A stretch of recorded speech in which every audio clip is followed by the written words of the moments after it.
Good morning, everybody. Today we are in Indianapolis, Indiana, and we're gonna stop and take a look at a couple of cars. Shoot dang, son, you're watching Classic 80s.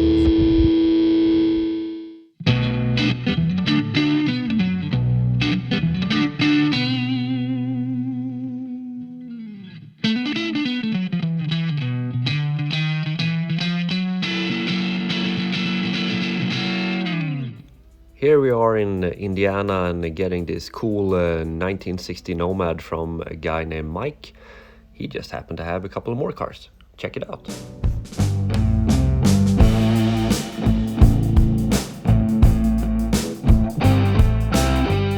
I walk past it, I'm like, that's an easy car. I should probably just go ahead and do that one.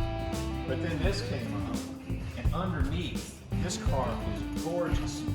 The chassis is all done, tubular arm, and it looks rough up here, but underneath, it's got totally new pan. It's already been off of the, the body's been off the chassis. The chassis is all done, and I've got that whole nose out front that I can put on this, or I can put on second owner on that. 64 that came out of Mississippi. This was on road 67.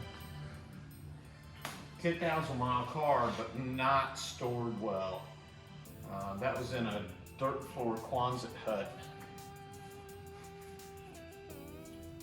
I've got 3 of these ribbies. Lost steam on it. And it's all painted. I just got to put it back together. Factory paint. 67 Mustang GTA. Fastback. Fastback. My dad gave me this. This is a California car. This is factory paint 62 Safari. And I've owned this about 5 years. It blew a head gasket and some that was in Minnesota. Again, not stored well. That's what killed it. That was in a Quonset hut.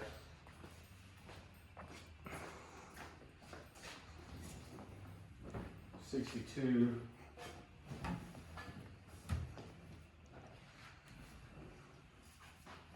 This one's got the factory hard top. Got this out of Virginia last year. That's 68. Factory short bed, 51,000 miles on this thing. It's a real tight truck. Got that one out of California. That's first year Greenbrier. And what I liked about these, the windows roll down.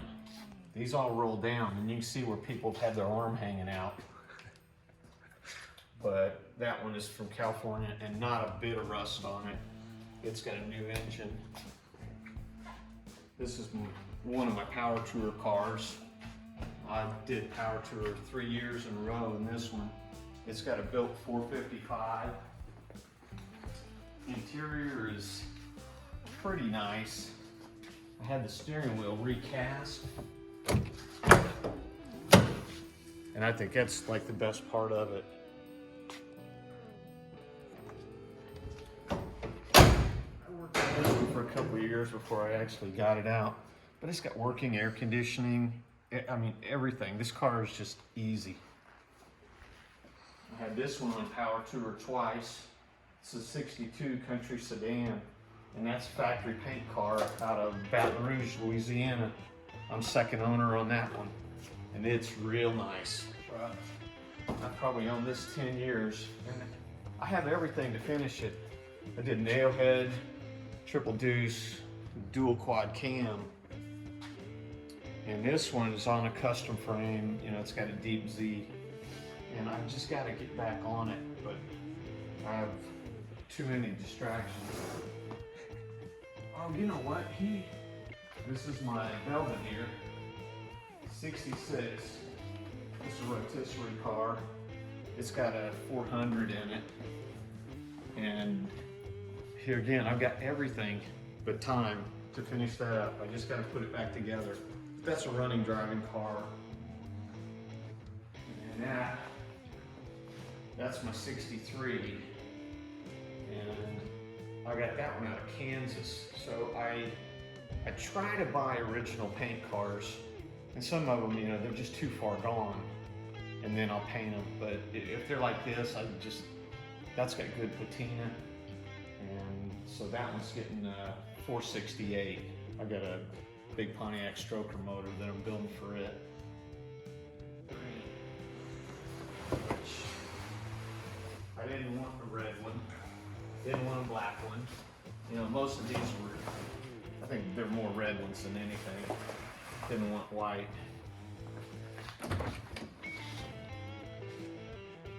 Factory air car, and just solid.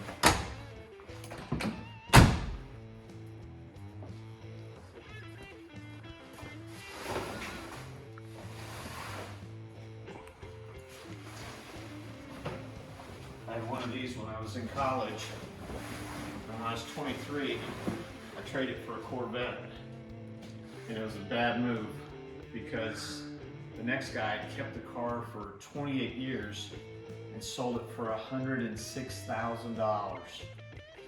He restored it, but it turned out that it was a really rare car with a bunch of options, and I was just a kid, I didn't know. And so it was weird. He contacted me at my shop. I had completely forgotten about the car, and the guy called me and he said, "Hey, did you used to own a Chevelle Super Sport convertible?" I said, "Yeah, I drove that thing for 5 years when I was in college." He said, "Well, I think I might have it." I said, "Really?" I said, "What would make you think it was mine?" He said, "Well, were there holes drilled in the floor?" I said, "I drilled holes in the floor because I put a roll bar in it." He said, "The holes are still here, the roll bar's not." I said, "Yep, I took it out when I traded it." He said, "You know, is this your social security number?" And he read it to me, and I said, "Yeah, how'd you get that?" He said, "Because when we restored the motor, we took the valve covers off, and your name, address, phone number, and social security were engraved under the valve cover." And I did that because I was so afraid the car would be stolen. And people, you know, a thief would not think to look under there. And so he's like, "Yeah, I got the car." And I said, "That's amazing." I said, "You know, I'm not very wealthy, but that is one car that I would like to buy back." He said, "Well, you know what? I had it on eBay just last week and it didn't meet reserve." And I said, "That's awesome." I said, "I'd like to have it. Can you tell me, where did the bidding go?" He said, "The bidding got to 102. I said, "Holy shit. What was the reserve?" He said, 120. I said, "There's no way." So I found this one, and this is what I would have bought originally. It was red interior, 4-speed. My other one was white interior, white top, and the power glide. And so I got what I wanted. And it's perfect, but I never drive it.